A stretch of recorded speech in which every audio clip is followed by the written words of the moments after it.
Assalamualaikum warahmatullahi wabarakatuh. Perkenalkan, nama saya Jadayanti SSMSC, dosen program studi Sains Informasi Geografi, jurusan Geografi, Fakultas Matematika dan Ilmu Pengetahuan Alam, Universitas Negeri Makassar. Video ini dibuat sebagai bentuk pernyataan diri dosen untuk unjuk kerja Tridharma Perguruan Tinggi Syarat Sertifikasi Dosen tahun 2025. Pada kesempatan kali ini, saya akan memaparkan tentang mata kuliah yang saya pilih sebagai PDD UKT-PT bidang pengajaran sertifikasi dosen tahun 2025. Adapun mata kuliah yang saya pilih yakni penginderaan jauh terapan dengan kode 20A52C409 yang bernilai 3 SKS, satuan kredit semester, yang berjalan pada semester genap bagi mahasiswa semester 4. Untuk mata kuliah ini terdiri dari 3 dosen, saya sendiri, Jadayanti SSMSC, serta 2 mitra saya, Bapak Dr. Ando Sulaiman Sidik dengan Bapak Abdul Malik, STMSI PhD.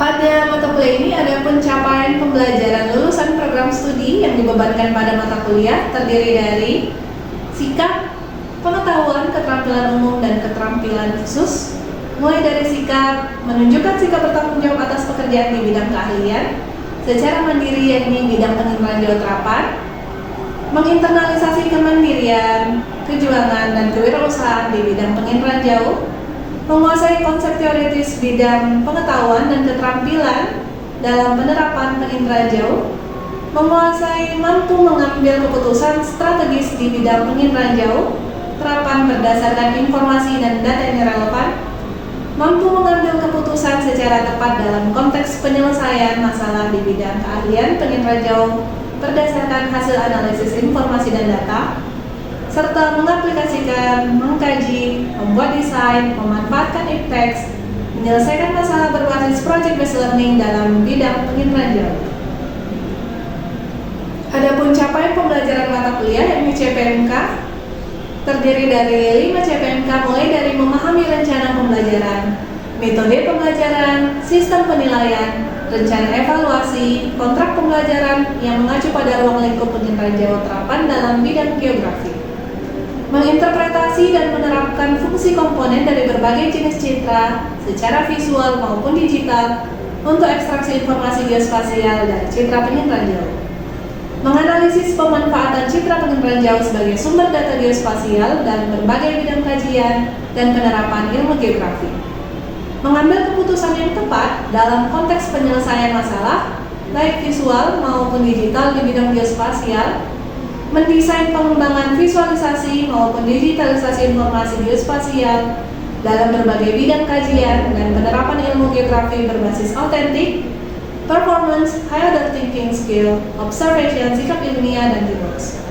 Kemampuan akhir tiap tahap belajar dirangkum dalam sub CPMK yang terdiri dari 8 sub CPMK, mulai dari mampu menjalankan rencana pembelajaran, metode pembelajaran, sistem penilaian, rencana evaluasi, kontrak pembelajaran yang mengacu pada ruang lingkup penginderaan jauh terapan dalam bidang geografi, mampu menjelaskan fungsi komponen dari berbagai jenis citra baik secara visual maupun digital, mampu menerapkan fungsi komponen dari berbagai jenis citra secara visual maupun digital untuk ekstraksi informasi geospasial dari citra penginderaan jauh, mampu menganalisis hasil interpretasi citra secara visual maupun digital dari berbagai jenis sistem penginderaan jauh, mampu mengembangkan dan menganalisis berbagai hasil pemanfaatan citra penginderaan jauh, mampu mengembangkan dan menganalisis pengembangan visualisasi maupun digitalisasi informasi geospasial berdasarkan penerapan ilmu geografi,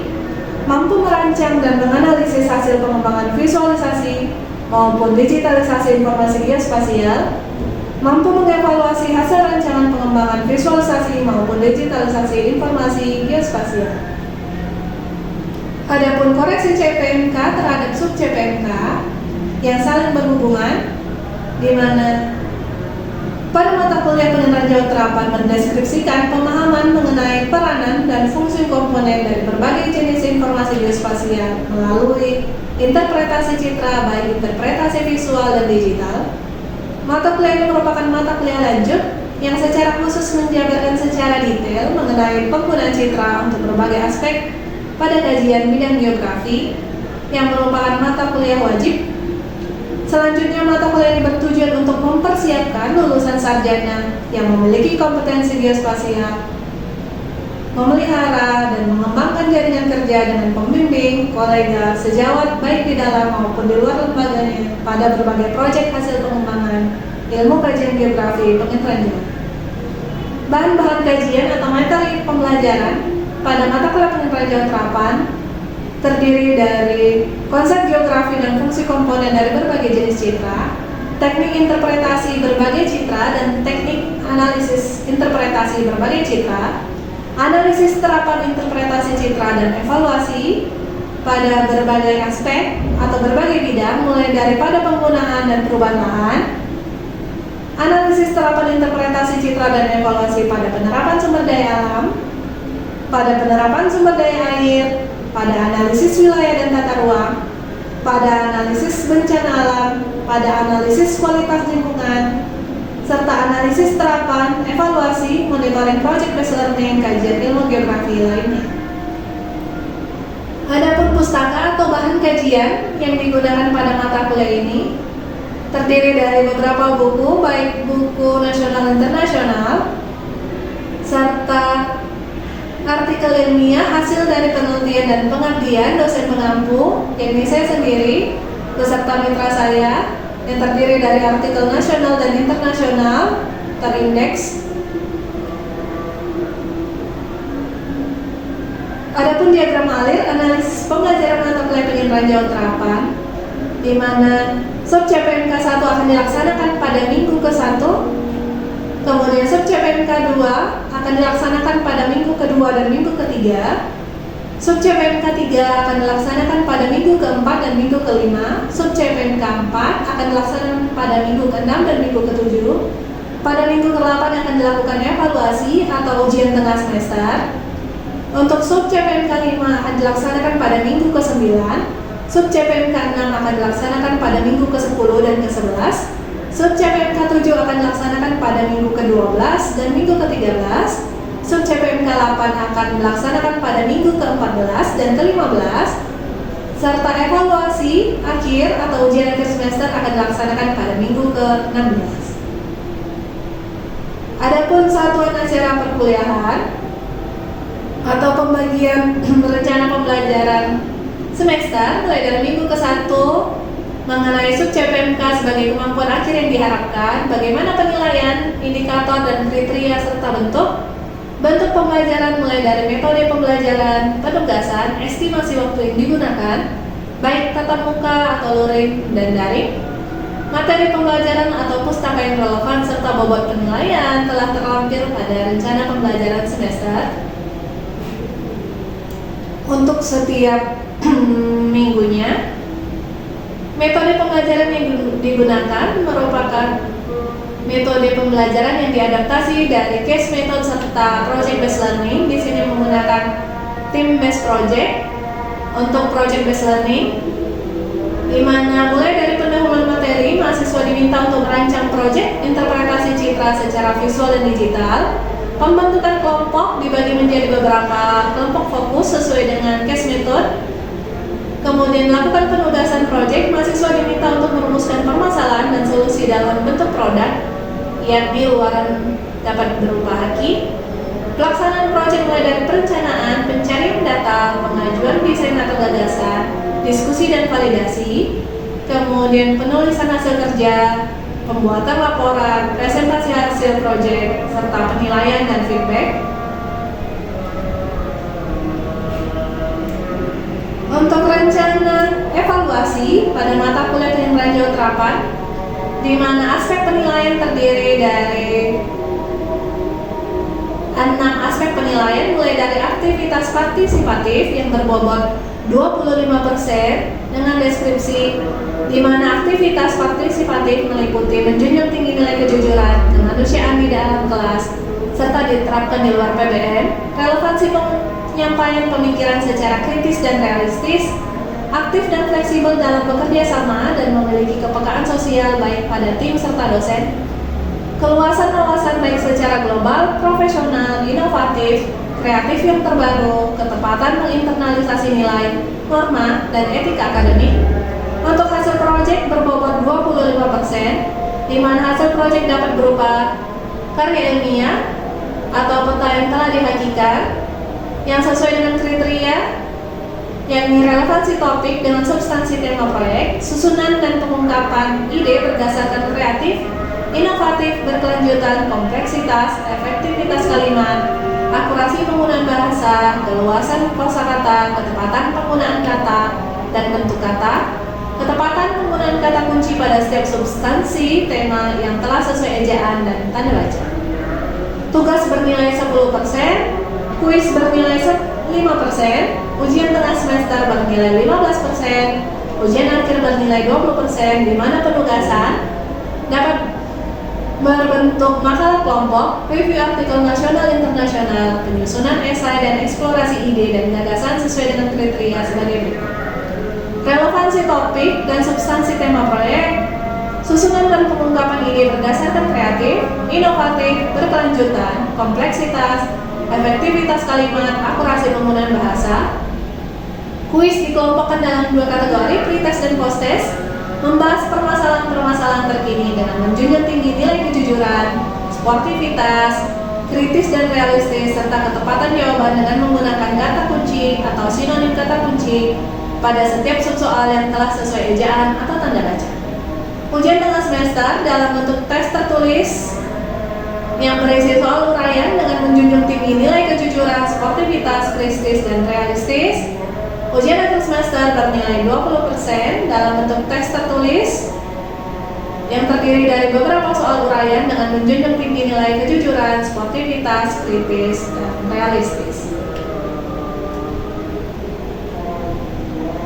Rencana pembelajaran semester serta satuan acara perkuliahan dapat diakses melalui link yang akan dilampirkan, serta referensi terbaru dapat diakses melalui Google Scholar, serta akses jurnal internasional lain. Assalamualaikum warahmatullahi wabarakatuh. Waalaikumsalam warahmatullahi wabarakatuh.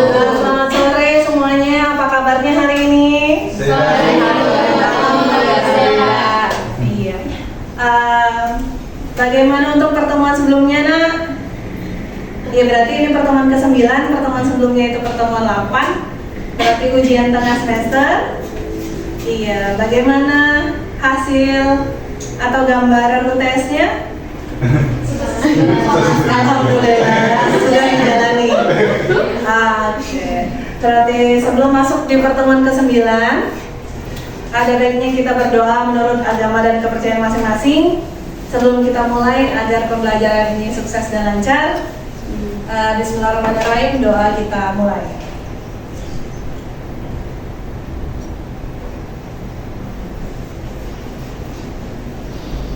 Oke, doa selesai. Iya. Jihan apa kabar, Nak? Baik, Bu. Alhamdulillah. Berarti perkuliahannya sudah jalan setengah sesi. Berarti ada 8 pertemuan lagi untuk mencapai ujian akhir semester. Jadi dijaga semangatnya, Nak, agar nanti hasil akhirnya semoga dapat nilai yang memuaskan. Amin. Oke, ada peninjauan terapan untuk mata kuliah semester genap. Ini adalah mata kuliah lanjutan dari penyenderaan jauh dasar. Oke, untuk pertemuan ke-9, iya. Sebelum kita masuk pertemuan ke-9, berarti sebelumnya ada pertemuan 8, itu ujian tengah semester. Bagaimana ujiannya kemarin, Nak? Alhamdulillah.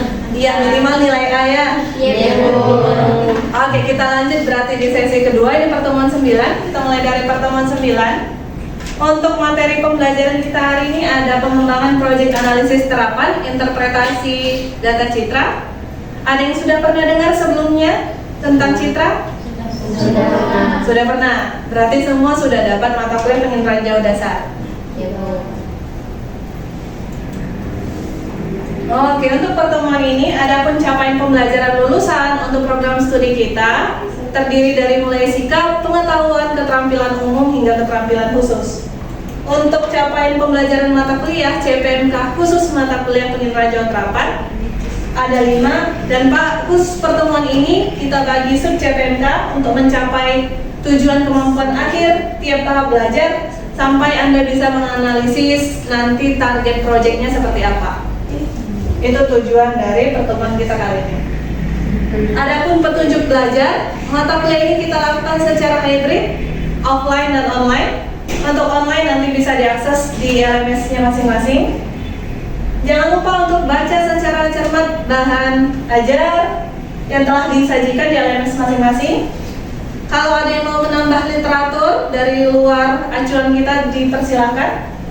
Aktif dalam kelas dan pahami panduan akademik. Oke, untuk hari ini jangan lupa mengisi daftar hadir. Silakan diakses LMS-nya masing-masing untuk daftar hadir. Iya, apabila mengalami kendala dalam mengakses CMS, silakan diinformasikan ke saya.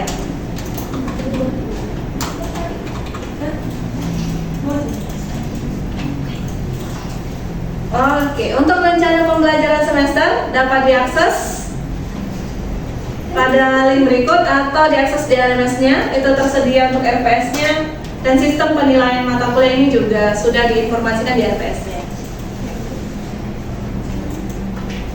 Nah, berarti untuk pertemuan ke-7 kita sudah bahas. Untuk previous chapter kita bahas tentang analisis terapan mulai dari spektrum yang bisa digunakan hingga fungsinya mulai dari atmosfer, permukaan hingga bawah permukaan laut. Itu bisa kita observasi.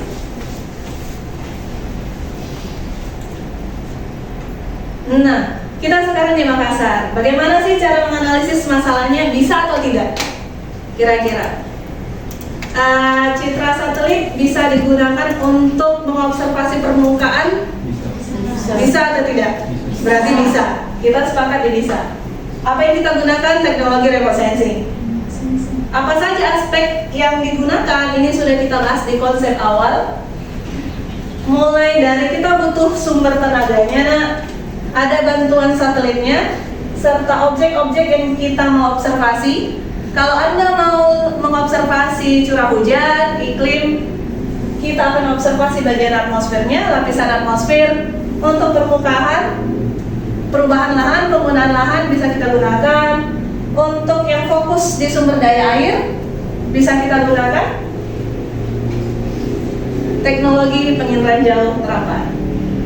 Ini komponennya mulai dari ada sumber tenaga, ada objek, dan jangan lupa kita butuh interpretasi, analisis, serta aplikasinya. Nah, ini contoh satelit data. Bagian perekaman data, fungsinya mulai dari bisa mengecek pasang surut untuk osean, untuk atmosfer, cuaca, typhoon, iklim, yang nanti fokusnya di perubahan iklim. Untuk penggunaan lahan bisa, untuk laser itu bisa. Jadi sistem observasinya menggunakan data satelit. Nanti kita gunakan yang free access. Nah, untuk penginderaan jauh terapan, jadi Anda tidak perlu mendownload datanya secara langsung. Data disediakan di cloud database. Itu nanti kita gunakan Google Earth Engine. Salah satu contoh datanya itu ada Sentinel. Opsinya ada banyak. Ada Sentinel 1, Sentinel 2, Sentinel 5. Nanti ada lagi Sentinel 5P. Ini real time sama yang offline itu tersedia. Jadi Anda tidak perlu download datanya. Kalau download kan size-nya lebih besar. Tapi kalau kita pakai cloud database, berarti akses yang dibutuhkan hanya internet. Kira-kira Tarmizi, apakah data satelit ini memungkinkan untuk digunakan di tugas akhir Anda? Menurut saya Bu, memungkinkan. Memungkinkan. Iya, karena selain gratis berarti bisa diakses di mana saja. Nah, untuk pengolahan datanya ini salah satu contohnya. Kalau Anda mau mencari data kemiringan lereng, biasa digunakan di mata kuliah sebelumnya. Mungkin ada geografi tanah, geografi pertanian, kita bisa menggunakan data Sentinel 1. Data Sentinel 1 itu merupakan database-nya. Untuk pengolahan data bisa menggunakan Google Earth Engine. Jadi di sini kita codingnya jalan, di running hasilnya akan keluar. Visualisasinya nanti baru bisa dimasukin di ArcGIS Pro.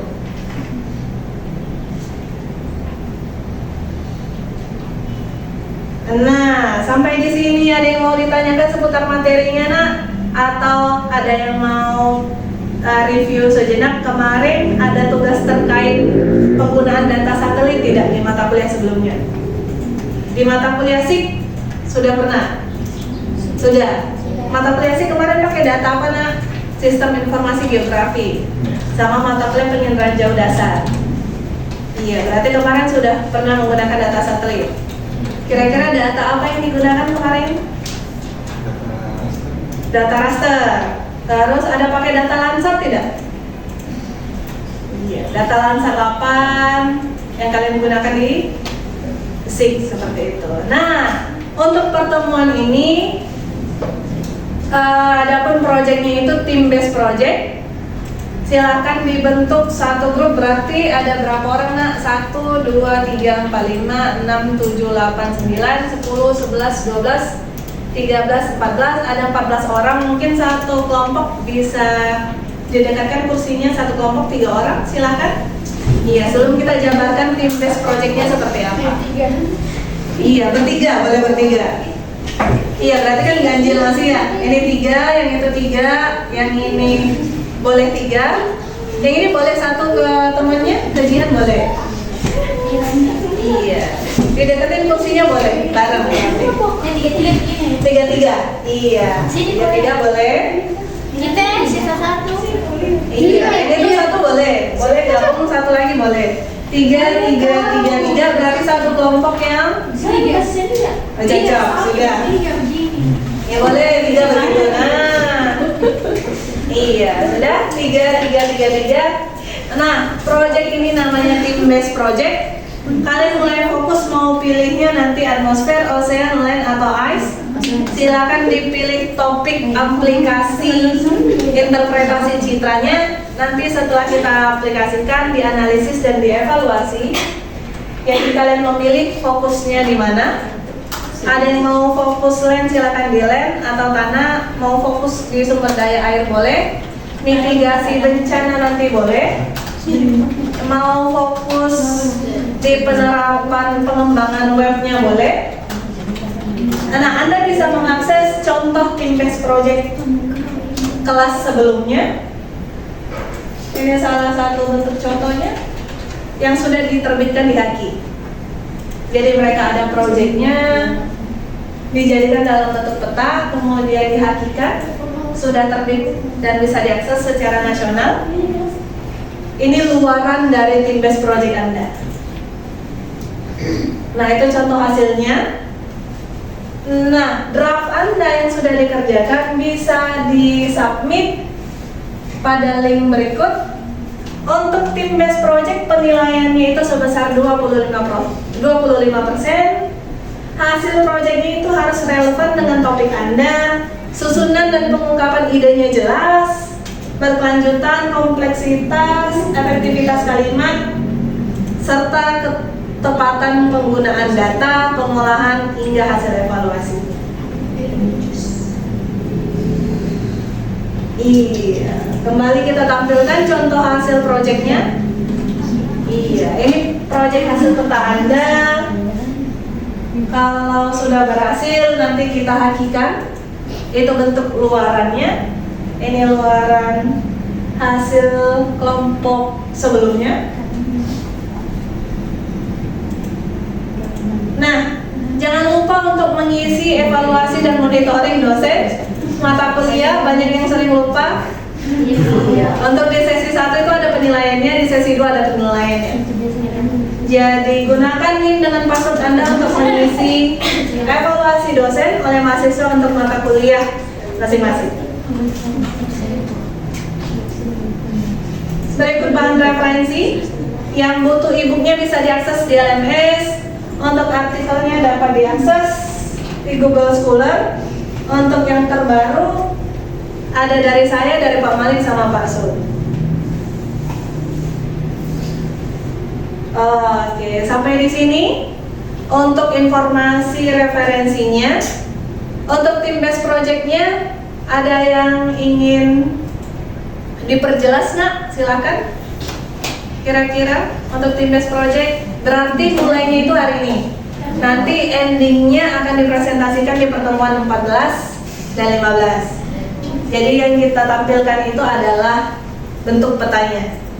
Setelah presentasi hasilnya kita dapatkan feedback, baru kita hakikan. Nah, haki ini bisa digunakan untuk mahasiswa yang mau studi lanjut sebagai keluaran ilmiah. Jadi untuk kelompok sebelumnya ini sudah bisa digunakan untuk keluaran ilmiah. Yang mau melanjutkan studi atau untuk SKK keahlian, itu untuk yang nanti main project bisa digunakan untuk poin SKK-nya. Sampai di sini ada yang mau ditanyakan? Silakan nak. Ada yang mau diperjelas? Boleh. Wahyu gimana yuk? Iya. Kira-kira nanti tugas akhirnya mau ke arah mana Wahyu? Nah, itu bisa dipakai metode ini bisa dipakai untuk tugas akhir nantinya. Metode ini bisa digunakan dan sudah banyak yang terbit secara jurnal ilmiah yang diakui secara nasional internasional. Jadi metode ini bisa digunakan, fokus Anda bisa digunakan. Untuk pengembangan juga bisa digunakan. Ya, berarti untuk tim base-nya semangat nak untuk mengerjakan project timnya. Apabila Anda mengalami kendala, boleh diinformasikan ke saya via WhatsApp atau datang langsung ke kantor, dipersilakan. Semangat untuk mengerjakan tugasnya.